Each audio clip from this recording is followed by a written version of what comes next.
Hello दोस्तों, आज हम बात करेंगे म्यूचुअल फंड के फैक्टर के बारे में। जब भी हम म्यूचुअल फंड के बारे में बात करते हैं तो हर म्यूचुअल फंड में अलग अलग स्कीम होती है, जैसे इक्विटी, हाइब्रिड और डेट।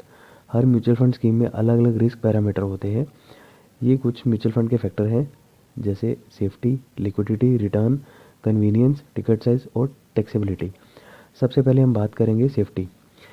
इक्विटी फंड काफ़ी रिस्की होते हैं, वह डेट फंड के मुकाबले कम सेफ होते हैं, जबकि डेट फंड में रिस्क कम होता है और वे इक्विटी के मुकाबले ज़्यादा सेफ होते हैं।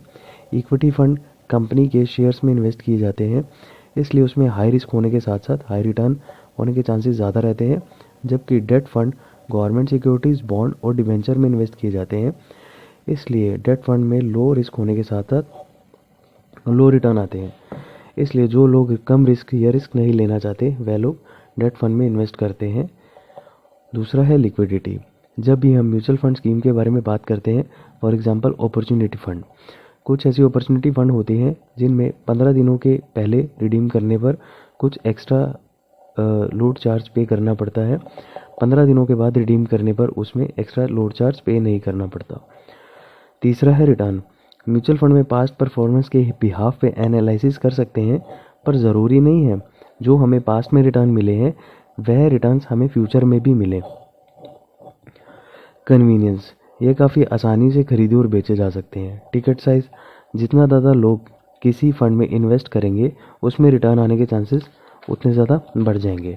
टैक्सेबिलिटी, कुछ ऐसे फंड्स होते हैं जिनमें टैक्स डिडक्शन भी मिलती है, जैसे टैक्स एडवांटेज फंड और इक्विटी लिंक सेविंग स्कीम, जिसे हम ELSS के नाम से भी जानते हैं। म्यूचुअल फंड में शॉर्ट टर्म कैपिटल गेन 15% और लॉन्ग टर्म कैपिटल गेन 10% होता है। जब भी हम किसी म्यूचुअल फंड स्कीम में 1 साल से कम समय तक इन्वेस्टेड रहते हैं, उस स्कीम से होने वाला capital gain short term capital gain कहलाता है, और 1 साल से अधिक समय तक होल्ड रखने पर उससे होने वाला capital gain long term capital gain कहलाता है।